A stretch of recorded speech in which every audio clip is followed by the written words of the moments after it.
Good evening and welcome to the Velocity of Now with me, your host Thomas Sheridan, on the Reality Bytes Radio Network. That's www.realitybytesradio.com. That's Bytes with a Y.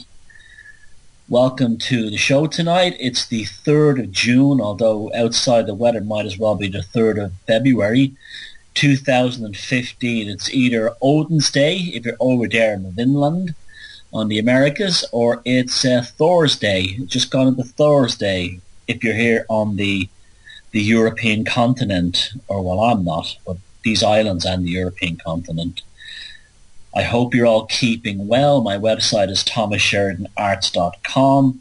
I've added some new art, a new article actually just tonight on Irish mythology and a comparison with Tolkien's Sauron, the character of Balor.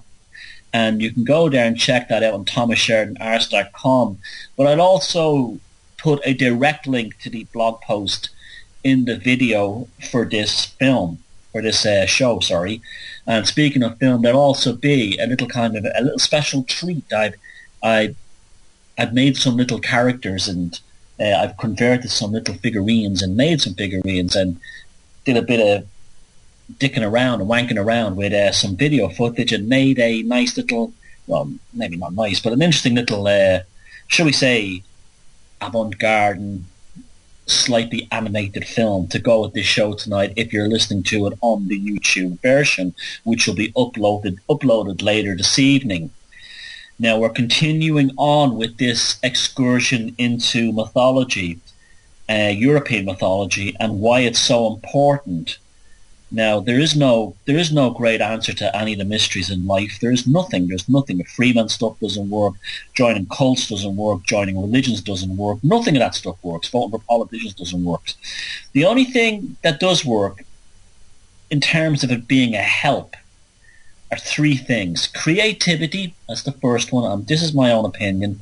Having a laugh and enjoying yourself.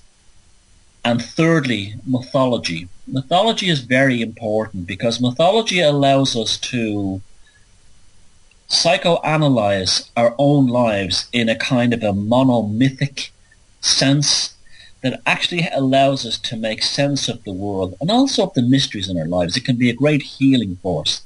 The problem is that we're not thought or introduced to mythology correctly as children. It's not until much later, till we read books by people like Joseph Campbell, that we understand the power of myth, that mythology isn't just stories that aren't real. They are the stories that are the most real stories of all.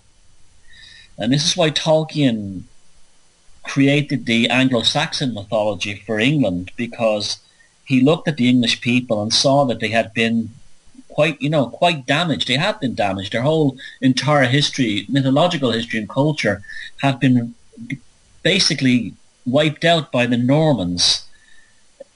And episodes following the Norman conquest in 1066, such as the Harrowing of the North. This is probably why counties in the south of England, like Kent, have absolutely no fairy folklore. But what gives us a hint to the fact that there was a folklore at one time there is towns and cities such as Folkestone, which actually means the rock of the folk or the rock of the fairy. There was also a strong Jute influence in Kent, and the Jutes did not particularly have a fairy folk culture, but we don't know a lot about the Jutes because the West Saxons actually committed ethnic cleansing upon them. And so there's lots of mystery. For all these reasons, England had no mythology. What there was Nordic, Norse, and Celtic. A little bit of other things, Saxon from Europe, but there wasn't much. And he created the Middle Earth stories.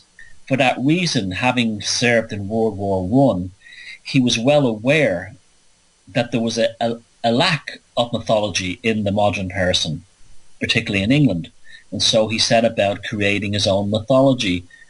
Now, Tolkien understood the reason for this, and the same reason that everybody from Carl Jung to Joseph Campbell and even the composer Richard Wagner, and just about any sort of like pathological leadership, the Nazis certainly understood it, was the idea of putting ourselves as individuals within this mythological landscape. not necessarily always in a heroic sense. Sometimes we have to play the fool, or sometimes we have to play the tragic figure. Because tragedy and sadness is much a part of life as heroic winning. Failure is just the same thing. I posted another article on my new blog, the Triskel and the Dragon, about the Sami people in northern Scandinavia, and they have a strong, like so many indigenous people, they have a strong dark side. And that was all lost with Christianity. And that's one of the failings of Tolkien's mythology, is that it's probably a little bit too close to Catholicism in terms, particularly the third volume of the Lord of the Rings trilogy, The Return of the King. There's very strong Catholic influences in that, being a devout Catholic himself. But what he was trying to do was an act of healing, a very important act of healing, by creating a secondary world. Now, this secondary world is not, it's not a compensatory or an escapism for what goes on in our real life. If we have a good understanding of the true purpose of mythology, it allows us to cushion the blows, the tragedies, much more effectively. It also allows us to tone down and temper our successes as well, because we live in an age, a sort of 24-hour shopping, quick one-stop photo, quick instant access age, and we forget that when we have a failing, we tend to go into, shall we say, overload, and tragedy may just be around the corner. Mythology allows you to realize that successes are fleeting steps, often followed by failure. So if we had a better understanding of this kind of mythological aspect of ourselves within what Tolkien called the secondary world, we would be less likely to be suffering from manic depression or, wild mood swings or going to psychotherapists, because we would not have this infantile cognition that makes us jump from state to state as if it's the only state. And I've been there myself. Okay, so I'm not perfect either, but Tolkien, when he created Middle-earth, it was very much rooted in the Norse concept of Midgard, which is one of the 9 worlds, where in the Norse pantheon, the dwarves and the men and the elves fight out amongst each other with alliances, against demons and so on. And they continue to have this sort of epic struggle, which mirrors within Midgard and within Middle-earth the epic struggle that takes place inside us during our everyday lives. Joseph Campbell quite rightly said, modern man is at a loss because his mythology has not kept up with his rapid development of technology. And so that's why I'm continuing this dialogue, because one, it's something I've always been interested in, and it's something I've always wanted to talk about on the air, but no one has ever interviewed me about it. And it's something I can now do, that I've pushed like basically all my other work aside, and I can go forward to this in a creative and in a kind of a psychoanalysis sense, so we can actually enjoy this dialogue together. And the feedback I'm getting so far is you're absolutely loving it. So I'm delighted to hear that. Again, it's not an escapism from reality, but it's a support mechanism for our everyday lives. That's really what mythology is. Now, something quite good happened this week. Through a friend, I've managed to get access to a fabulous and enormous academic database on folklore and mythology. And so I've been diving into that, and it's been amazing. Now, I will drop bits of this, and it will also be coming out in my new book, hopefully this autumn, which will, bring this whole subject together. But in the meantime, I want to talk about the Trua de Danann. Now, you hear this a lot. You hear people like Michael Tsarian talking about them, pronounce the name wrong, because Trua de Danann. That's not his fault. You grew up in Northern Ireland, you wouldn't have learned Irish anyway. But one of the problems I have with Tsarian's work is it still comes from a very strong British Israelite kind of mindset, or at least a delivery in that sense. He throws in lots of references to the Bible. And a lot of that comes from the British Israelite stuff in the 1800s and much earlier back when the annals were say, written down on paper by Irish monks who would have transcribed them after having heard them from Irish people.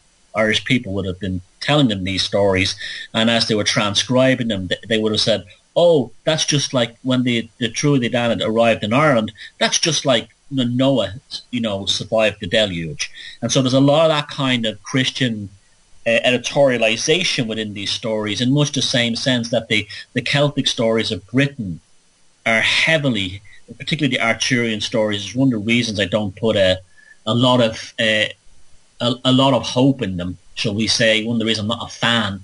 I feel the same way about the Germanic Grail mysteries.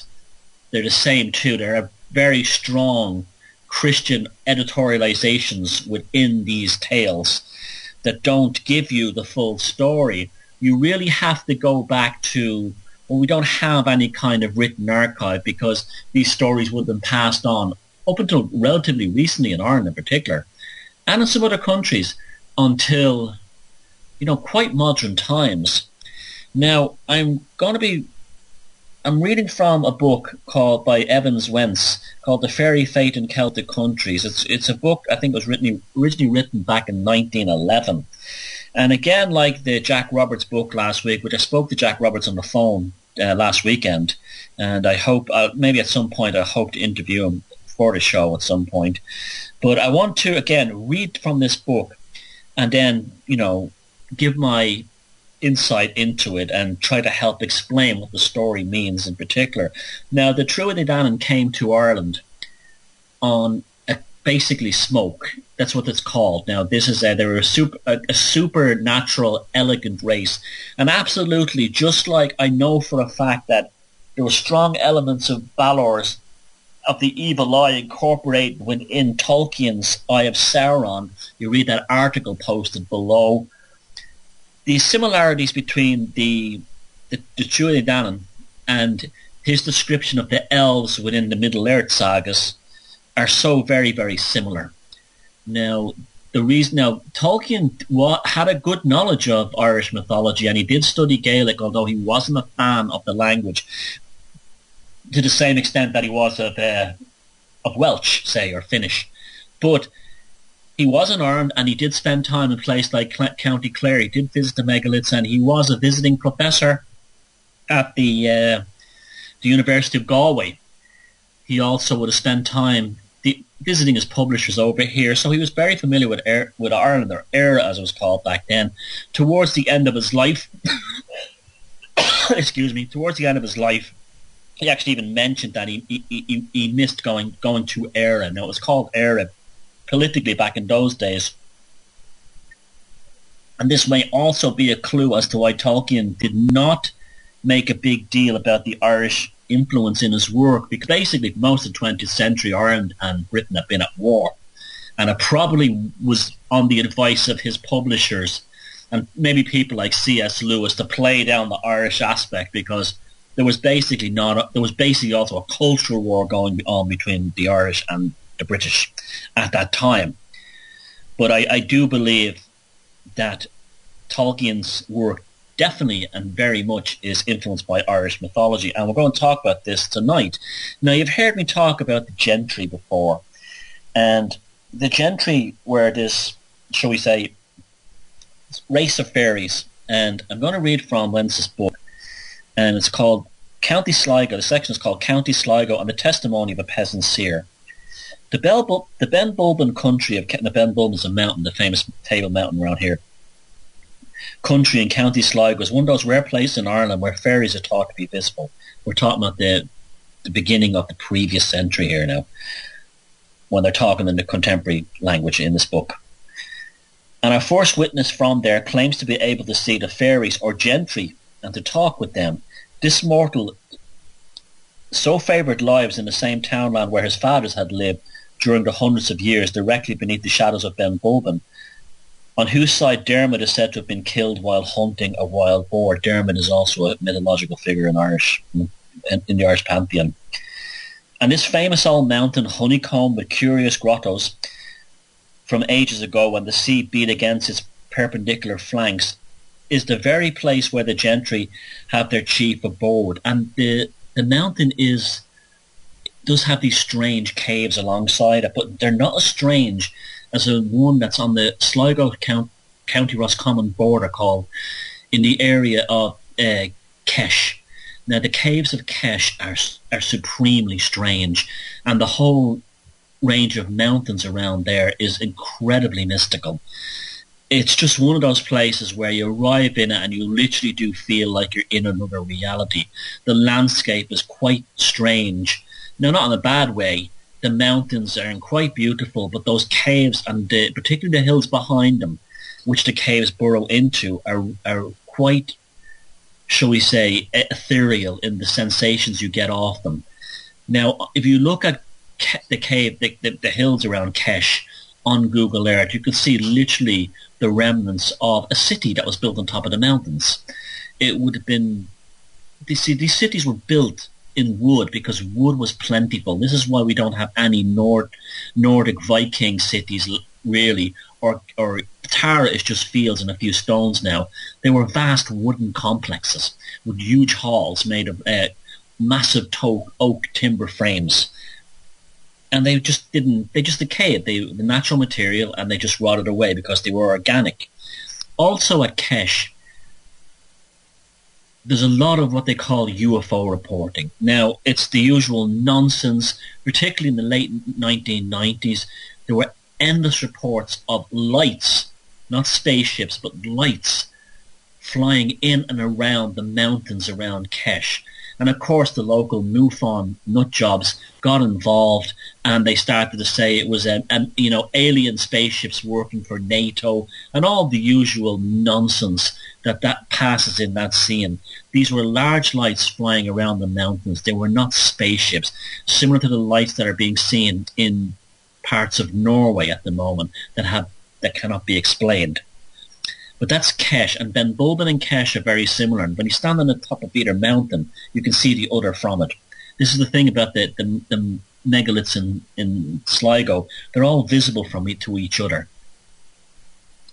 I'm returning to the book. Even on its broad level summit, this is Ben Bulben now, for it is a high square tableland like a mighty cube of rock set down upon the earth by some antediluvian god. There are treacherous holes wherein more than one hunter may have been lost forever, penetrating into the unknown depths, and that's absolutely true, and by listening one can hear the tides from the ocean 3 or 4 miles away surging in and out through these ancient subterranean channels connected through these holes. I have not experienced this because I've never been in the caves at Ben Bulben, but I have been told that when you're in them, you can hear the waves of an ocean miles away inside the mountain. Whether this is the waves, some kind of tunnel coming in from the Atlantic, or if indeed there is an ocean below Ben Bulben's, but I've heard the story that you do hear the waves crashing on the shore of a coastline that sounds like it's a few miles away, inside the caves, inside the mountain. In the neighbouring mountains there are long caverns which no man has dared to penetrate to the end, not even dogs. It is said that they've been put in there, dogs, this is, and they've never to emerge, or else come out miles away. Sometimes they come out by the caves that catch the dogs that have been sent into them. One day, when the heavy white fog banks hung over Ben Bulben and its neighbours, there was a weird almost twilight at midday over the purple heather boglands at the base, and the rain was falling. I sat there with my friend before a comfortable fire of fragrant turf in his cottage and heard about the gentry. And this is the man speaking. When I was a young man, I often used to go to the mountains over there, pointing out of the window in their direction to fish for trout or to hunt. And it was January on a cold, dry day when, carrying my gun, that my friend and I, as we were walking around Ben Bulben, saw one of the gentry for the first time.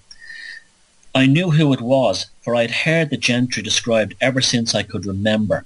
And this was one dressed in blue, with a headdress adorned with what seemed like frills. When he came up to us, he said to me in a sweet and silvery voice, "The seldomer you come to this mountain, the better. A young lady here wishes to take you away." Then he told us not to fire off our guns because the gentry disliked being disturbed by the noise, and he seemed to be like a soldier of the gentry on guard. As we were leaving the mountains, he told us not to look back, and we didn't. Another time I was trout fishing alone in nearby same region when I heard a voice say, "It is barefooted and fishing." Then came a whistle-like music and a noise like the beating of a drum. This is quite common. I've heard this from people who've actually been around Ben Bulben, and they say they hear fairy music, including one musician I play with who's a harpist, and a young guy too. And soon one of the gentry came to talk to me for half an hour. He said, "Your mother will die in 11 months, and I do not let her die unanointed." And she did die within 11 months, and he was going away. He warned me, "You must be in the house before sunset. Do not delay, do not delay. They can do nothing to you until I get back in the castle." As I found out afterwards, he was going to take me, but hesitated because he did not want to leave my mother alone. After these warnings, I was always afraid to go to the mountains, but lately I've been told I could go if I took a friend with me. The gentry have always befriended and protected me. This is what this guy is saying. I was drowned twice, but for them. Once going to Durnish Island, a mile off the coast. The channel is very deep, and at the time there was a rough sea, with the tide running out, and I was almost lost. I shrieked and shouted and finally got safe to the mainland. The day I talked with one of the gentry at the foot of the mountain, when he was talking to me, he mentioned this and said that there was the ones who saved me from drowning. You see, this is how it was in the old days. People spoke about, in Ireland, in the west of Ireland, around these areas, spoke about meeting, communicating, and seeing and knowing these non-human beings, from these fairies from another world. And it was just like they were talking to foreigners from another country. It was not that strange to them. And even where Celtic communities have settled in places like Newfoundland, off the coast of Canada, and even in Montserrat in the Caribbean, similar stories do exist.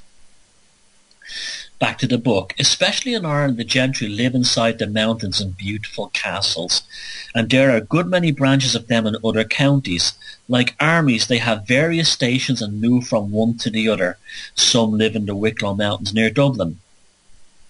The gentry take a great interest in the affairs of men, and they always stand for justice and right. Now that just sounds just like the fairies in Tolkien's description. The elves in the Tolkien world, they're not where men are concerned with power. The elves are concerned with beauty and art. Their empire is not one of material or military or political power. It's an empire of the aesthetic. Again, this sounds very, very close to what the gentry are referred to here in these old interviews. Any side they favour in our wars, that side wins. They favoured the Boers, and the Boers did get their rights. They told me that they favoured the Japanese and not the Russians. This is the Sino-Japanese War at the turn of the 20th century, which is an interesting one because it's funny that gets brought up here because that was the war. The Romanovs in Russia basically went into a psychic breakdown and began contacting seers, which eventually led them to Rasputin. That's another story. Because the Russians are tyrants. Sometimes they fight amongst themselves. He's talking about the gentry here. One of them once said, "I'd fight for a friend or I'd die for Ireland." The gentry described, in response to my wish, this description of the gentry was given. The folk are of the grandest I've ever seen. They are far superior to us, and this is why they are called the gentry. They are not a working class, but a military aristocratic class, tall and noble appearing, and that's exactly like the elves in Tolkien. They are a distinct race between our own and that of the spirits, as they have told me. Again, that's what Tolkien describes the elves as being. Their qualifications are tremendous. We could cut off half the human race, but we would not, they said, for we are expecting salvation. And I knew a man 3 or 4 years ago whom they struck down with paralysis. Their sight is so penetrating, I think they could see through the earth. They have a silvery voice, quick and sweet. The music they play is most beautiful. They take the whole body and soul of the young and intellectual people who are interesting, transmuting the body to a body like their own. I asked them once if they'd ever died, and they said no. We are always kept young. And there you go. There's the elves in Tolkien's Middle-earth pantheon. Once they take you and you taste food in their place, you cannot come back. You are changed to one of them and you live with them forever. They are able to appear in different forms. One once appeared to me and seemed only 4 feet high and stoutly built. He said, I am bigger than I appear to you now. We can make the old young and the big small and the small big. One of their women told all the secrets of my family. She said that my brother in Australia would travel much and suffer hardships, all of which came true, and foretold that my nephew, then about 2 years old, become a great clergyman in America, and that is what he is now. Besides the gentry, who are a distinct class, there are also bad spirits and ghosts, which are nothing like them. My mother once saw a leprechaun beside a bush hammering. She disappeared before she could get to him, but he was also unlike one of the gentry. Now evidence from Grange. Grange is a town quite close, well, it's a village, a small village quite close to Benbulben. Our next witness, who lives about 3 miles from our last witness, is Hugh Currid.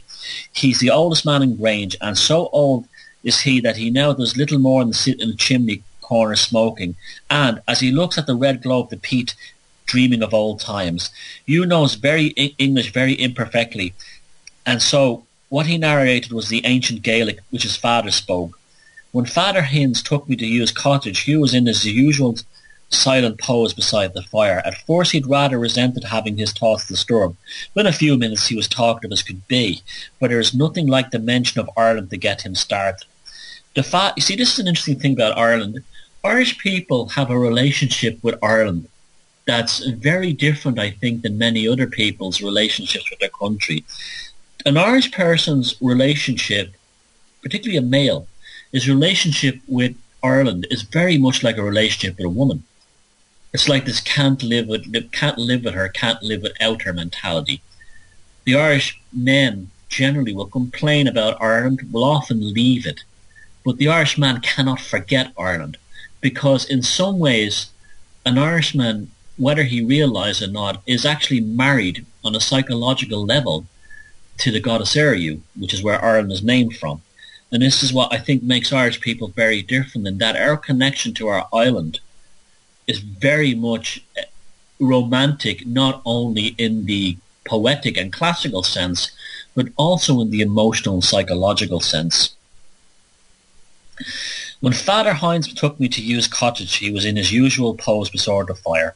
The father then left us with the help of Hugh's sisters and interpreter. I took down what he said. He spoke about the flax seller's return from the ferry. An old woman from near Lochmore, where Father Patrick was drowned, who used to make her living by selling flax at the market, was taken by the gentry and often came back afterwards to her 3 children to comb their hair. One time she told a neighbour that the money she saved from her dealings in the flax would be found near a big rock on the lake shore, which she indicated, and she wanted the 3 children to have it. A wife recovered from the gentry. A man's young wife died in confinement while she was absent on some business in Ballyshron, and one of the gentry came to him and said, "She has been taken." The husband hurried home that night and sat with the body of his wife all alone. He left the door a little open, and it wasn't long before his wife's spirit came in and went to the cradle where her child was sleeping. And she did so. The husband threw at her a charm of hen's dung, which he had readied, and this held her until he could call the neighbours. So it was a kind of a charm. It was probably a device to lock her in sort of spiritual form, so she could not move. And while they were coming, she went back into her body and lived a long time afterwards. The body was stiff and cold when the husband arrived home, though it hadn't been washed or dressed. A tailor's testimony. Our next witness is Patrick Waters, a tailor by trade, living in Clontilpucklish, I never heard that one, a cross hamlet less than 2 miles from Hugh Currid's home. His first story is a parallel to the one told about the minister of Abbeyfoyle, who was taken by the good people. That's the early part of the book. A girl in this region died on her wedding night while dancing. Soon after her death, she appeared to her husband and said to him, I'm not dead at all, but I am put from you for now, for the time being. It may be a long time or a short time, I cannot tell. I am not badly off. If you want to get me back, you must stand at the gap near the house and catch me as I go by, for I live near there and see you, and you do not see me. He was anxious enough to get her back, and didn't waste any time in getting to the gap. When she came to the place, a party of strangers were just coming out, and his wife soon appeared as plain as could be. But he couldn't stir her hand or foot to save her. Then there was a scream, and she was gone. The man firmly believed this, and would not marry her ever again. See, he believed that his wife had been taken into supernatural form by the gentry, and therefore he couldn't marry another woman because he didn't believe she was dead. That's not a million miles from Wuthering Heights and the story of Heathcliff and Cathy, which is kind of very similar. What's interesting about that too as well is that the Brontes, their real name was Bronach, and they were actually an Irish family who emigrated to Yorkshire, and they would have heard these stories about the fairies and so on when they were kids. Exposed those stories in a regional sense into the moors in Yorkshire. The Invisible Island. There's an enchanted island which, this is a great story, and I've heard this myself. There is an enchanted island which is an invisible island between Inishmurray, a very famous and mystical kind of place. The Vikings were one of the first places the Vikings landed in Ireland, was in Inishmurray off the coast of County Sligo. There's some ancient history there. It is only seen once in 7 years. I saw it myself, and so did 5 others with me. A boatman from Sligo named Carr took 2 strange men with him towards Inishmurray, and they disappeared on the spot where the island is. And they thought they'd fallen overboard and been drowned. Carr saw one of the same men in Connolly, in County Donegal, some 6 months later or so after, and with great surprise said to him, will you tell me the wonders of the world? Is it you I saw drowned near Inishmurray? Yes, he said, and then asked, did you not see me? Yes, answered Carr. But he said to the man again, did you not see me with both eyes? Then Carr closed one eye to be sure, and found that he saw him with one eye only. And he told the man which one it was. At this information, the ferryman blew on Carr's face, and Carr never saw him again. A dream. My father's... You see, this is an interesting idea, that you hear stories of people... We talk about ghosts, and you hear stories of people or ghosts, and they're returning from the dead. Well, maybe they're not returning from the dead. Maybe they've actually been transferred into this spiritual fairy-like form, and they're not actually dead. That's very different than, the ones who say that they've come back. Maybe they're not actually dead as such, but their life force remains alive. And because, again, they don't understand the mythology, or they don't know about it, they're kind of doomed to walk the earth in confusion. This is another story about a dream he had. My father dreamt that he saw 2 armies coming in from the sea, walking on the water. Reaching the stand, they lined up and commenced a battle. And my father was in great terror. The fighting was long and bloody, and when it was over, every fighter vanished, the wounded and dead as well as the survivors.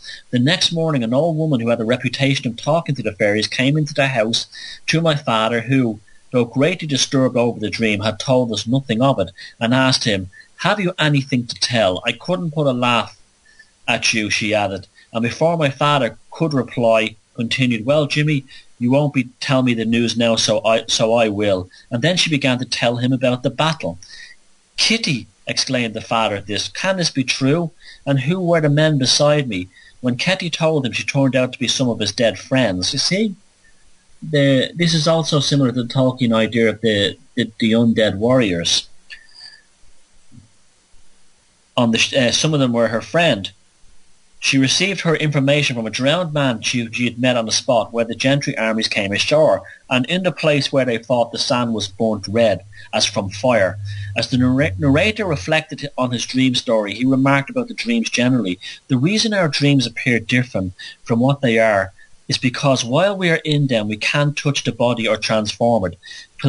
People believe themselves to be the dead in their dreams. this is the whole idea of a dream is not just even a dream. A dream is actually another reality you can actually go into. This is something I do believe in very strongly. I've had dreams of people that shared the same dreams with me. And I've had a terrifying experience which kind of leads to the Balor article I've written tonight. And this is a true story. And even to talk about it now is quite frightening. But I've had one dream that was it was a nightmare, that was so horrifying as it was going on. I think it almost killed me. Now, not only did the dream have this unusual sort of hyper sense of reality and terror, this nightmare, but it actually prophesied something that happened the next day. It was in September 29th. As you now know, I keep very good dream journals and dream diaries. I always tell people to do that. It was in September 29, 2012. I was lying face down and had a dream. In the dream, there was a bunch of people who were going, this is a house. There's a house I constantly dream of. Actually, I've stopped dreaming of it now, but there's this house I always dream of. And I'm only able to enter the house on the first floor. I can't go to the top floor. When I try to go to the top floor, where there's things I need, I'm overcome by the sense of evil that almost saps the energy out of my body. So anytime I enter this house, now I think that's over now because I had a recent dream where I did go to the top floor and it was almost like the house had been cleared.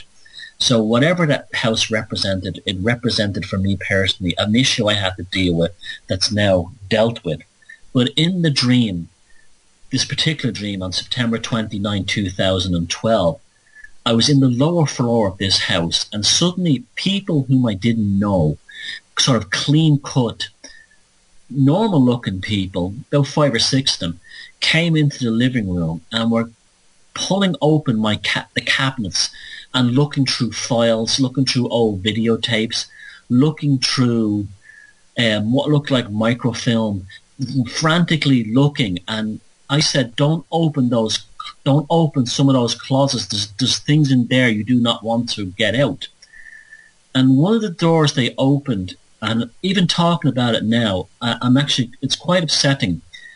Out came what is something that is almost impossible for me to describe, but I'll give you the physical look of it. It was a white ghost-like entity with a domed head. It had 2 arms. One arm was stretched out of its side normally, and the other arm was above its head holding its eyeball. Sorry, it wasn't. It was holding a tube that went from the dome on the top of its head to the eyeball. It made a horrific, if anyone has, all the years that this is going to be on YouTube, if you've had a similar dream, please email me through the thomassheridanarts.com website. I don't keep the comments up for long on YouTube because it's just the Muppets that are out there and the crazies and the mental cases and the cults and everything. But the entity was holding a tube extending from the front of its head, and on the end of it was an eye, and it was moving its arm around with the eyeball to look at what was going on. In the nightmare, I screamed because this thing was emitting an incredible loud buzz, a very electrical kind of sensation. And as it came near to me, I felt literally like my life energy was pouring out of my body. This thing was literally a parasite that was sucking the energy out of my body. The people who had opened the closet had unexpectedly opened this closet with this monster inside, this entity, and it moved towards them and literally killed them.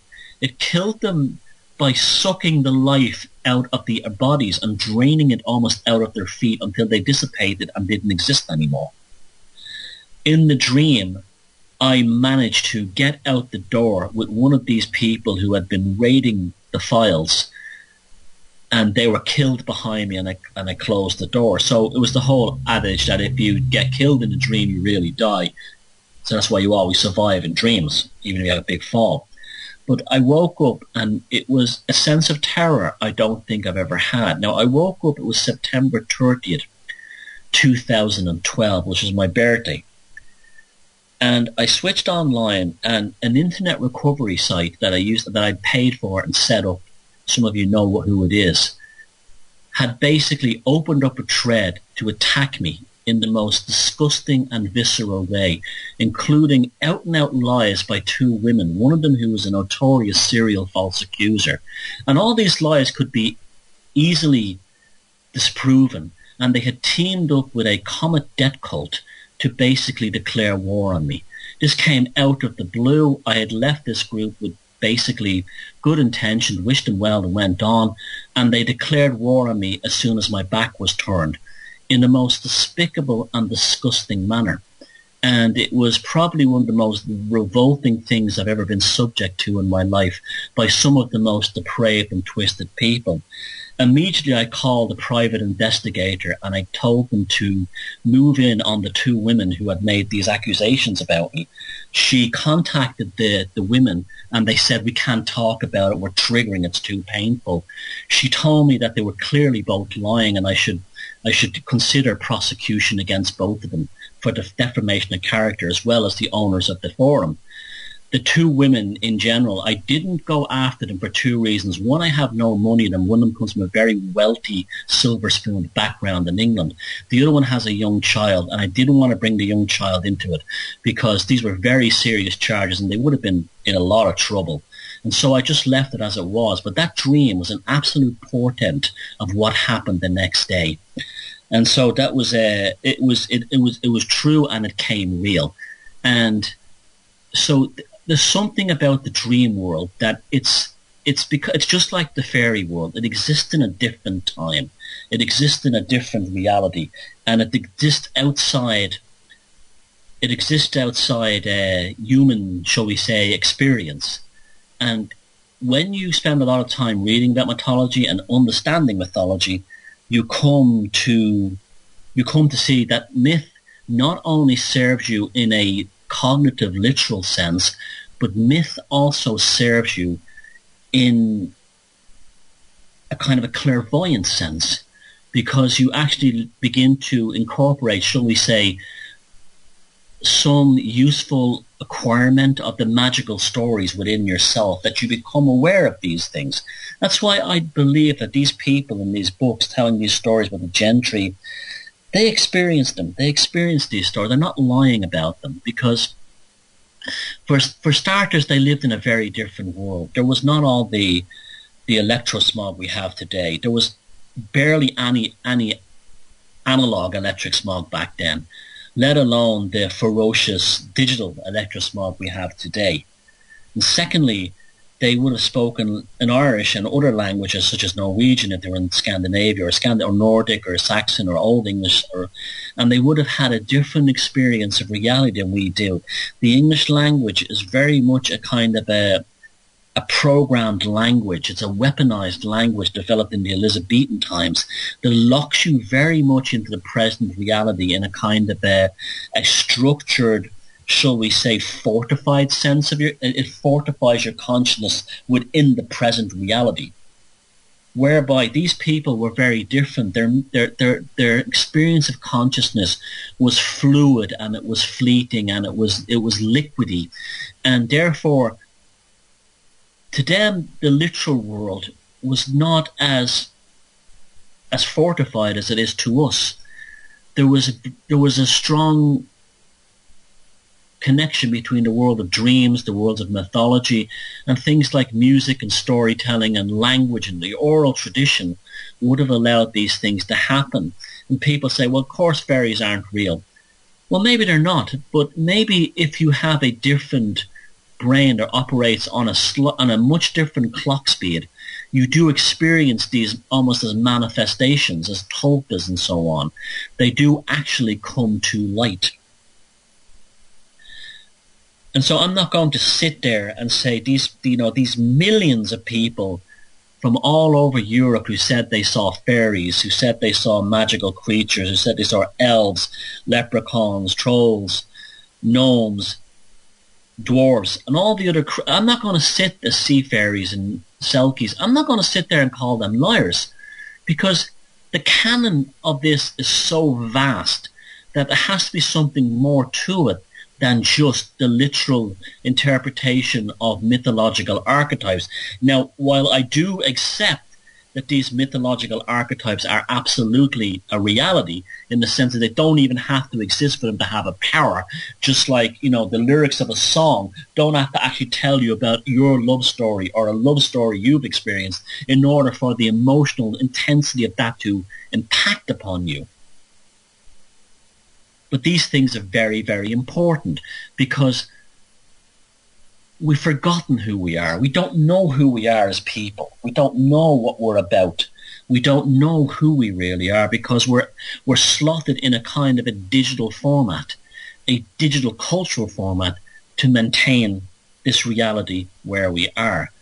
This is why I'm pushing the mythology. This is why I want people to see their lives as a monomyth. You have good days, you have bad days, but you do survive most of these, what they call the strings and fortunes, slings and arrows of outrageous fortune. Now, I wrote the story, which you can look at tonight, about the Valor of the Evil Eye and the battle that took place. But as I was saying last week, one of the things that makes mythology in Ireland very different, not completely different than other countries, but so very special, and along with the Icelandic mythology, which is the Icelandics are basically Scottish and Irish immigrants who went there about back in the 800s. But the fact that we can pin down real places, we can actually, when you have in the Arthurian legend, they talk about places like Avalon. And this is one of the great tragedies of what Tolkien was trying to achieve. He had to actually create a Middle Earth, and did an incredible job, because there was no English mythology where you could actually pin down real places that exist, where there very much was in the Irish pantheon. And you have plenty of sites that are named in these mythologies, which we were told were fiction when we were kids. I actually believe there's some serious historical truth to them, but we were told they were fiction as kids. And these stories are pinned to real places, and you can actually go see physical structures. Now, people will say, okay, these structures were there. They were built by Stone Age people who were just basically proto-human monkeys, monkeyoids, and later Irish people and Scottish people and other people in Europe imposed these stories upon these places. I don't know. I think that's a cop-out. I think those stories existed because they did relate to those places. There are some spooky things, like such as the story of Balor of the Evil Eye. When he was slain by Lugh, he fell forward, and the penetrating rays from his eyeball dug a hole in the ground. Today there is a lake at Moytura where the battle took place. You can actually go there and physically see this lake. And the most amazing thing is that this lake, every so often, the water vanishes from it. It vanishes from it because it's speculated there is a giant underground cavern, a long cave that goes down very deep into the earth. The bottom of the lake fills up with silt. That acts as a kind of a plug hole.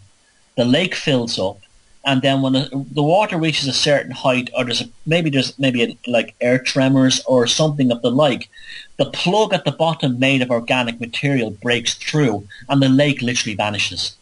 And it's happened in some very interesting years, such as 1933, and it's happened again recently. So there is a tube in the ground that is just like described in the legend, that Balor's eye, this death ray that penetrated from it, burned a hole in the ground. Now, on another level, you could say, and this is something that I find very interesting and very plausible, is that human beings were much more highly advanced in the past. Much more highly advanced and much more technologically superior than what we've been led to believe. And like the Vedas in India and the Mahabharata stories, they were actually hearing tales told by a fallen people or the refugees of a superior race, trying in their language to describe what really happened in the past. So they had flying machines, and they talk about, spaceships and clouds that move across the sky and fire weapons. There's lots of stories like this. And in the Celtic, Gaelic, Irish pantheon, maybe the story of Balor is not just a psychological story where the eye lights up the frailties and the failings within either an individual or race, which is definitely the archetypal psychological aspect, but maybe there was an advanced weapon in the past that did burn that hole in the ground, just like the other warrior he slew at the battle that Balor slew, Nuada, had a silver robotic arm that was built for him by a druid. Now, these are amazing stories when you think about it. We're talking about 3,000, 4,000, 5,000, 6,000 years ago, that the idea that a so-called primitive people would come up with the story of a person who could not become a king because he didn't have his two arms, and a druid magician building him a silver arm that was crafted into his muscles like a bionic robotic arm that worked and activated like a regular arm, was only stronger like the $6 million man Steve Austin, that functioned in that way. For someone in ancient times to come up with that, it's almost as inconceivable. It would be like if someone today wrote a story about, human space travel in the future that probably revolved around, human beings somehow changing themselves at a molecular level into gas or into a light form and beaming themselves to the other side of the universe and appearing as a creature on the other side and coming back with very specifics. And here we have 4,000 or 5,000 years ago a tale talking about a very specific robotic arm belonging to an individual that was used in a battle against another individual who had an eye that could basically shoot a ray beam. And then you couple that with the Viking Ragnarok, and you have stories of serpents who spew poison, weather warfare, tidal waves created. Again, is there something in the human psyche that recalls this, that speaks of this, that tells us of this? There was something in the past. I don't know about it. I think it's a fascinating idea. But either way, it's amazing. And that's why we should be learning mythology and understanding mythology and having these discussions and this dialogue, because this journey is not about the stories of the past, but the stories of the present and you as a person going into the future. Christianity has robbed us of this, or they've watered them down into proto-Christian stories such as the Grail mysteries of Northern Europe, such as the Arthurian legends of England, and even to an extent the whole idea of America is itself a Christianized version of mythology, in the sense you have things like Manifest Destiny, and the poor Native Americans have been reduced to the level of kind of an orcish race who have to be removed because they're not pure like the Americans who are living there. And that's, again, the weaponized in mythology. Because I can tell you something for a fact, just because we as individuals don't have mythology in our own lives, you can be sure that that's the case does not apply to the elites or the psychopaths in charge, because they absolutely create mythologies all the time. They create mythologies within advertising. They create mythologies within products. The idea of a product being a mythological thing you set yourself on. Apple in particular has done this. Very, very much so. They're trying desperately to create some kind of mythology within the global warming thing, and it's absolutely not happening. It's just not happening. They create a mythology around the United States, the whole concept of the US, the Manifest Destiny, all this kind of thing, all the idea of the American dream is a mythology a compensatory mythology for Americans to believe they're some part of some kind of nationalist saga, when in reality it's a poor substitute for the real thing. And the real thing would be for Americans who are of European ancestry to explore, if you're one of them listening to this now, to explore your ancestry in terms of your mythology of your ancestors. So important. If you're a Native American, the exact same thing. If you're an African, the same thing too. But with the African pantheon, and Africa has as much a heritage as anywhere else to explore in terms of your mythological archetypes. Unfortunately, you have this Afrocentrism thing, which spawned out this whole Rastafarian movement and Haile Selassie in Ethiopia, where it claims that, all the Europeans were originally black people, and all black people stole were the ones who were Shakespeare, and Mozart, and they were probably the Jew de Danann and all the things I'm talking about.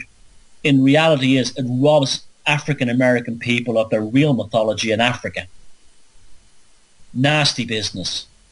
These are nasty bunch, this Afrocentric bunch, this Haile Selassie Rastafarian bunch, and one of the reasons they've done tremendous damage to people of African heritage, because they've robbed them of the story of their own mythology in Africa, which is there. It's still, you can go there and find it.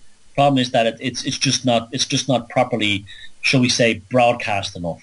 So go look at the mythology of your people, the real mythology, not the lies that have been handed to us. For instance, the lies that have been handed, our version of Afrocentrism in Ireland has been the story of St. Patrick, the whole monstrous tale of the Shamrock, which is really the Triskel that's been bound up in chains. And you find the same in England. St. George and the Dragon, give me a break. St. Andrew in Scotland, come on. St. David in Wales, get real. This is not your heritage. This is not your heritage. It does exist. Go find the real thing and stay true to that which serves you and your people and your community the best. Because it exists for a reason, because it grew out of the same place your language, your art, your culture, your accents, and your identity came from. So that hour went very fast. I hope you enjoyed it. My name is Thomas Sheridan. This is The Velocity of Now. It's now Thursday, 2015.